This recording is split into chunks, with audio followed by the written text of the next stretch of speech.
Hello, welcome back to my channel. Aujourd'hui je reviens avec une petite vidéo, une story time comme vous me demandez souvent.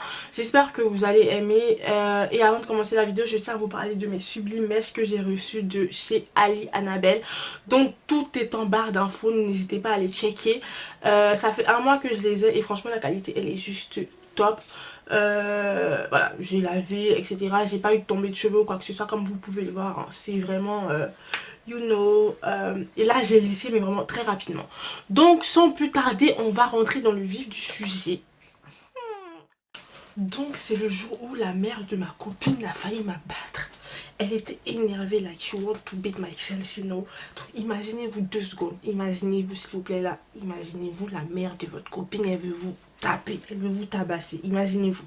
Enfin bref, donc là on va commencer par la genèse. En gros, on était un groupe de 4 filles, dont moi, Marie, Cara, Jella et Lucia. Donc on va nous surnommer les Destiny Child, you know, because on était fraîches, comme si on sortait du frigo, tu vois, genre vraiment très fraîche. Enfin bref, donc on traînait ensemble, on était tout le temps ensemble, vraiment comme les doigts de la main, inséparables. On a fait les 4 sur le coup ensemble, rien à dire.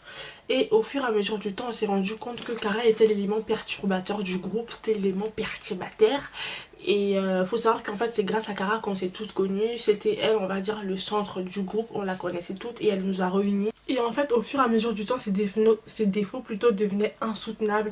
Elle mentait pour rien matin, midi, soir, sur son lieu, sa date de naissance, pour n'importe quoi. Elle était hypocrite, elle aimait tout le temps que l'attention soit tournée vers elle et quand c'était pas le cas en fait elle se renfermait sur elle. Ou exemple quand on sortait et que soit on me faisait des compliments, elle me regardait de travers, vous voyez ce genre de truc. Du coup j'ai là, elle en a eu marre et elle arrêtait de lui parler. Contrairement à moi, parce que en fait moi j'étais le genre, j'aimais tout le temps voir le bon dans chacun. Et en fait faut pas faire ça, faut pas faire comme moi. Quand une personne elle est malhonnête envers vous, c'est votre amie, si vous voyez des défauts quelconques, faut soit en parler, soit faut bannir la personne. Faut pas essayer de chercher de midi à 14 voir le pourquoi du comment. Non, et vraiment c'est l'erreur que j'ai faite. J'ai vu plein d'indices qui montraient qu'il fallait que je stoppe cette relation. Des panneaux de danger, des feux rouges, des dodanes, des virages. Et non, je continuais, j'accélérais. Au final je me suis rendu compte que en fait j'avais totalement tort et que c'était pas une bonne personne en fait. Cara, la go elle me volait, je vous jure, elle me volait tout et n'importe quoi. Elle me volait des fossiles, à chaque fois je retrouvais mes fossiles chez elle. Elle mentait, elle était hypocrite, genre, mais vraiment genre l'hypocrisie c'était elle en personne. L'hypocrisie c'est elle en personne. Un jour elle arrivait à me voler un paquet de gâteaux. Paquet de gâteaux, c'est même pas 2 € s'il vous plaît. Comment tu peux voler un paquet de gâteaux à ta copine? Moi si tu me voles un paquet de gâteaux ça veut dire que tu peux même me vider mon compte en banque, tu vois. Au début je me suis dit que c'était une blague et que vas-y elle taquine donc voilà. Mais non, la go elle est restée sereine. Elle est rentrée avec mon paquet de gâteaux chez elle. Je lui ai demandé, est-ce que Cara, est-ce que c'est toi qui as pris mon paquet de gâteaux? Jusqu'aujourd'hui j'ai pas vu mon paquet de gâteaux. Elle a avalé ça chez elle. J'ai dit mais non. Et en fait le dernier truc qu'elle m'a fait que j'ai vraiment pas supporté, un jour on était ensemble et Lucia, l'une des filles avec qui on traîne, m'appelle et elle me dit oui Marie, est-ce que tu peux me prêter de l'argent parce que je suis vraiment dans la merde etc, je te rembourse. J'avais plus d'argent, j'avais acheté des trucs donc voilà, moi j'étais donc tous les cas je travaillais pas, j'avais 17 ans donc voilà. Et quelques heures plus tard t'as Cara qui l'appelle et qui lui dit oui Lucia, j'étais avec Marie quand tu as demandé les sous etc, elle avait des liasses de billets avec elle, franchement c'est pas une bonne amie, blablabla.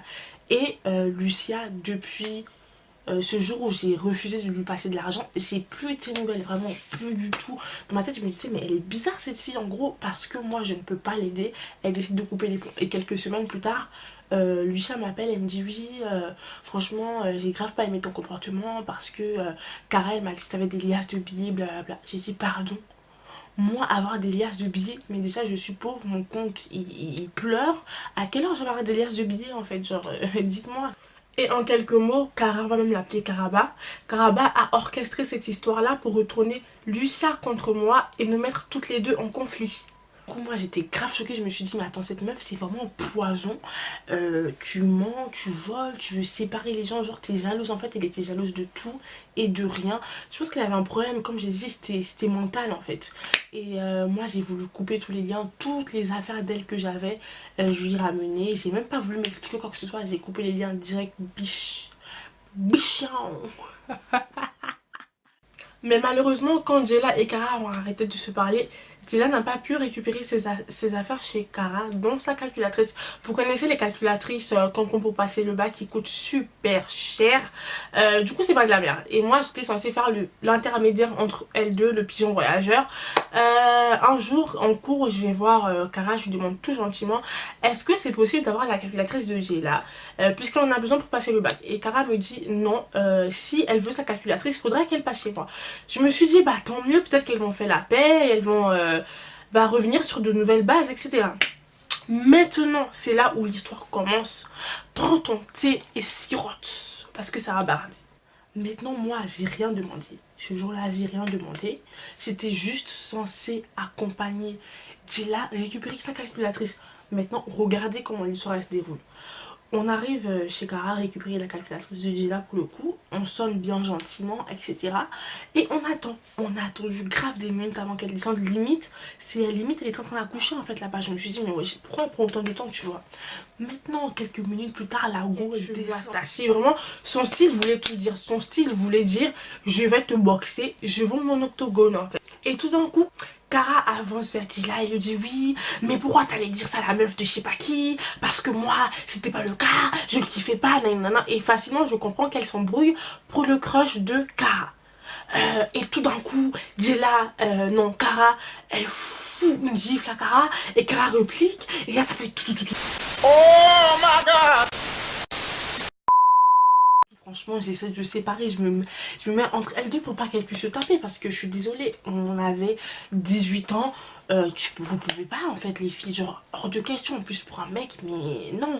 Donc moi j'essaie de séparer tant bien que mal, je me dis, en plus elle habitait en fait dans un tour où il y avait personne, c'est-à-dire que personne passe, c'est mort. Je me suis dit putain mais qui va intermédiaire les séparer toutes les deux là? Certes je suis grande, sûrement je suis grande, je suis un mastodonte un peu, mais contre deux filles, à un moment donné où j'ai plus de force, tu vois, donc je séparais tant bien que mal. Et là, je vois une dame qui descend, en fait, elle se met dans le hall de Kara, elle me dit, oui, mais qu'est-ce qui se passe et tout, nanana. Je me suis dit, oh là là, c'est bon, elle va venir m'aider. Et bah non, pas du tout. La gauche, je lui dis ce qui se passe, elle est restée là comme ça. Genre, elle a admiré le spectacle. Et j'avais une haine. Je me suis dit, mais elle se fout de la gueule du monde. Du coup, elle essaie tant bien que mal de se donner des coups.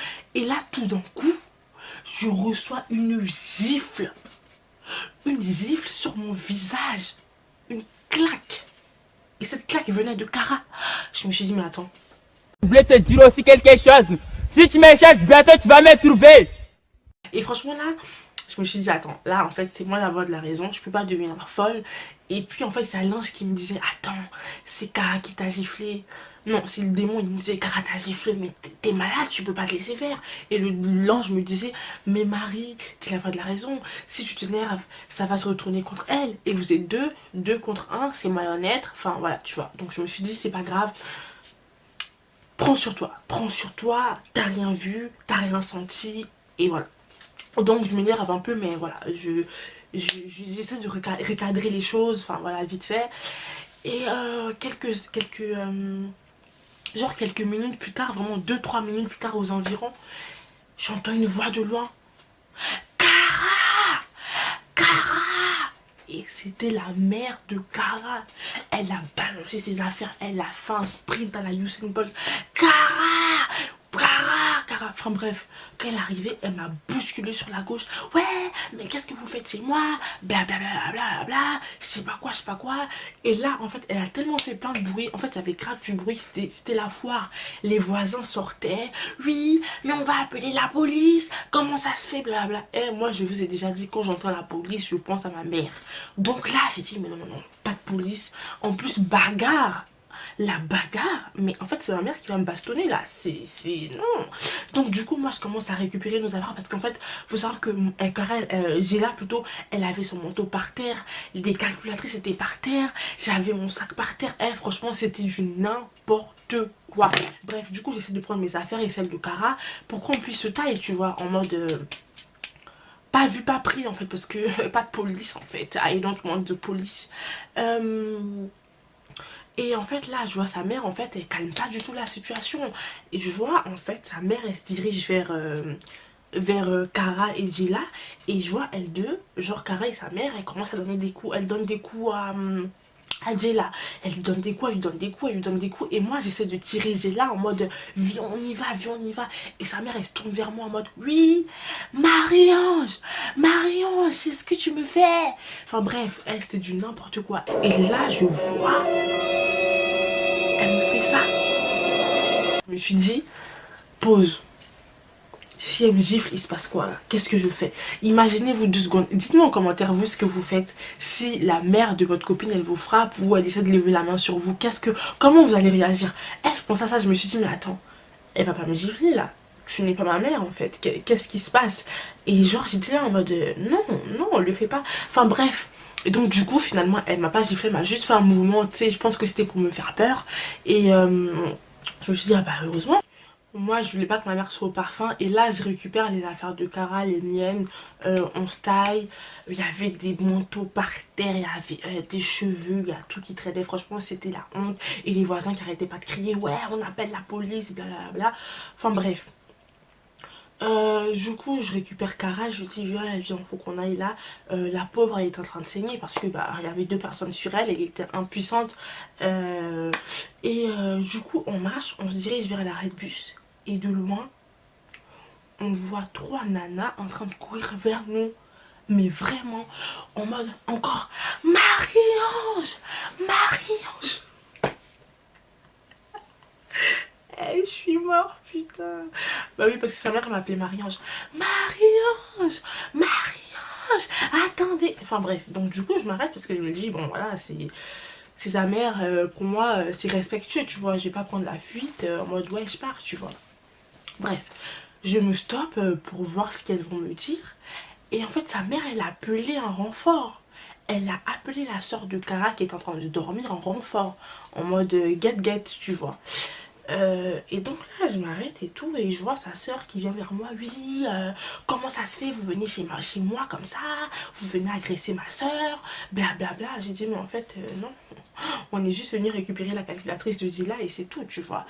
Et là, je vois Cara qui se sent pousser des ailes. Cara pousse des ailes, elle a bu un peu de Red Bull, elle a bu même beaucoup de Red Bull, qui vient vers moi. Ouais, mais toi, t'allais raconter je sais pas quoi à Lucia, blablabla, t'es une menteuse, tu parles de moi à Lucia. Je dis, mais attends, mais c'est une blague. La meuf, je la vois tous les jours en cours. C'est limite si elle ose me regarder dans les yeux. Et là, parce que tu te sens en supériorité, tu me gueules dessus, genre. Tu me cries dessus, moi. Et là, il y avait encore l'ange, le diable. Le diable m'a dit, Marie-Ange, pète un câble. Tu peux pas te laisser faire là, pète un câble. Et l'ange m'a dit, Marie-Ange, tu peux pas. Imagine, tu te bats. Ta mère va te battre. Bref, donc là, je me suis dit, mais non, je peux pas rentrer dans ce jeu-là, c'est trop facile. Et en fait, elles étaient là. Et il y avait, en fait, il y avait la route, il y avait des voitures qui circulaient. Et moi, j'ai poussé Jayla. Franchement, j'ai bouché les oreilles. En fait, c'est comme si j'entendais plus rien. Je me suis mise en mode off. Tout ce qu'elle me disait, ça rentrait par là, ça sortait par là. Parce que je voulais pas prêter attention. Sinon, j'allais vraiment m'énerver, j'allais péter un câble. Donc moi, je pousse Jayla. Et du coup on traverse, on est de l'autre côté de la rue. Et là elles sont de l'autre côté de la rue en mode ouais, revenez, vous allez voir, Marie-Ange, c'est ce que tu me fais, blablabla, t'as fait ci, t'as fait ça, vous allez voir, on va voir, vous allez voir ce qu'on va vous faire. Wesh, c'était grave la honte. Une fois qu'on traverse, franchement pas le temps d'attendre à l'arrêt de bus, on préfère marcher pour aller chez Dila. Et là il y a une voiture de police qui se dirige chez Cara avec les gyrophares activés. Mais là heureusement en fait que j'ai décidé de traverser, d'écouter l'ange, parce que si j'avais écouté le diable, mais la police allait me retrouver là en train de me battre, j'allais finir au poste de commissariat et c'est ma mère qui allait me récupérer. Et ma mère, ça allait pas passer dans ses oreilles, ça. Ah non, non, non, non, non, non, non. Ma mère, elle est pas dans ça. Elle est pas dedans. Donc, une fois c'est dit là, on débrief, enfin, un petit débriefing, le pourquoi du comment. Elle me parle un peu du mec, parce qu'en fait, elles se sont embrouillées pour un mec, mais moi, je savais pas. En fait, j'étais pas au parfum de toute cette histoire-là. Bref, donc, on fait un petit débriefing. Et moi, je pars. Quand je sors de chez moi, je prends mon téléphone, parce qu'il faut savoir que l'histoire, elle était tellement... En fait, c'était tellement une grosse histoire que j'ai pas eu le temps de regarder mon téléphone. Je vois 15 appels manqués. 15 appels manqués, je défile ma mère, mon frère, etc. Je me suis dit, alors là, ma mère, c'est toute l'histoire. Et je vous jure, j'ai flippé. Et en fait, les heures passaient, je me suis dit, bon là, faut que tu rentres chez toi, peu importe ce qui se passe. En fait, là, t'as pas le choix. Tu dois juste rentrer chez toi et bah, tu expliques à ta mère ce qui s'est passé. Dans tous les cas, t'es pas en tort dans l'histoire. Pour une fois que t'es pas en tort et que t'as pas... en fait, c'est pas moi qui a cherché la merde ou quoi. Et ça me retombe dessus, vous voyez pas ce que je veux dire. Bref, et quand je décide de rentrer chez moi, je fais comme si de rien n'était. Je sonne et je rentre, mais vraiment en mode une discrétion totale. Et quand je suis passée, en fait, quand je rentre dans ma chambre, je dois passer devant mon salon. Je vois ma mère, elle est assise dans le fauteuil rouge. Et le fauteuil rouge, en fait, on l'a surnommé comme ça parce qu'en fait, c'est le fauteuil des problèmes. Si t'as un petit souci, ma mère, quand elle est assise dans ce fauteuil, ça veut dire que elle doit régler des affaires. Je me suis dit, alors là, je suis dans la merde, je suis dans une grosse merde. Donc je rentre dans ma chambre, je fais comme si de rien n'était. Et quelques minutes plus tard, même pas, je dis des minutes, mais vraiment c'était des secondes. Marie-Ange et tout. Bon bref, je me dirige au salon. Je vois que ma mère elle est énervée, oui mais t'aimes trop ça, t'aimes trop les histoires, je t'avais dit quoi et tout, etc. Et en fait finalement la mère de Cara, elle dit à ma mère, enfin c'est la mère de Cara qui a appelé ma mère, qui lui a dit oui, j'ai trouvé ta fille chez moi, elle était en train elle était à deux contre ma fille en train de la battre, etc. J'ai dit pardon, enfin bref, j'ai essayé d'expliquer à ma mère. Au début elle me croyait pas, ensuite ma soeur elle est intervenue, je lui ai expliqué, au final elle m'a cru et puis voilà, franchement je vous passe des détails parce que c'était pas très important. Et voilà, donc voilà la fin de l'histoire. Le lendemain quand je suis allée en cours, Cara elle a essayé de me parler mais franchement je voulais rien entendre, genre j'étais vraiment choquée et déçue. Et le fait qu'en fait elle puisse mentir à ma mère parce qu'elle aussi elle a parlé à ma mère, elle a témoigné contre moi, elle lui a dit oui, elles étaient là en bas de mon bâtiment, elle cherchait la mère alors que pas du tout en fait, on était juste passé récupérer la calculatrice de Jayla. Donc les amis voilà, c'est la fin de la story time, j'espère que vous avez aimé et la morale de l'histoire c'est que faut toujours écouter la raison, la voix de la raison, ça vous évite plein de problèmes. Et concernant l'amitié, ben en fait la communication c'est la base dans toutes sortes de relations. Si vous remarquez quelque chose qui ne vous convient pas, faut en parler. Contrairement à moi c'est vraiment le truc que j'ai pas pu faire, mais j'ai appris de mes erreurs et maintenant quand il y a un truc qui va pas j'en parle. Si vous avez des amis qui sont jalouses, hypocrites,